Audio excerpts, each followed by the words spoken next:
What's up guys, so hari ni kita nak buat pisang custard butterscotch. Boleh makan untuk buka puasa, nak buat open house raya pun boleh juga. Ok, first korang ambil 1 tin susu cair, tambahkan 1 tin air, 1 sudu kecil esen vanila dengan setengah cawan tepung custard. Jangan hidupkan api, kacau dulu sampai tepung tu larut, baru hidupkan api, and then continue kacau dalam 3 ke 4 minit macam tu sampai dia pekat macam ni. Lepas tu boleh tuanglah bekas. By the way, custard ni yang ni tawar, tak ada rasa apa, kosong je.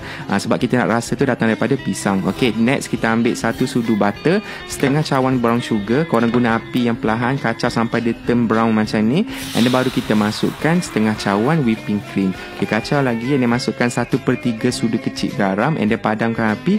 Dapatlah kita punya sos yang cantik penuh dengan flavor ni. And then masukkan kita punya pisang, letakkan ke atas, susun elok-elok.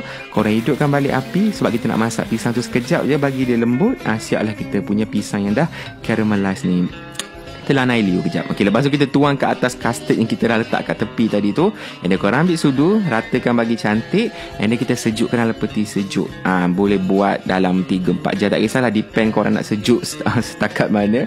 Lepas tu boleh sedia untuk dihidang. Dessert ni sangatlah senang nak buat, boleh buat banyak-banyak untuk open house nanti pun boleh juga. Dia ada rasa creamy daripada custard, dia tak keras pun tekstur dia, lembut, creamy, tapi balance dengan rasa butterscotch tu. Rasa custard very creamy, campur dengan manis pisang yang also salted caramel tu, dia perfect combination tau.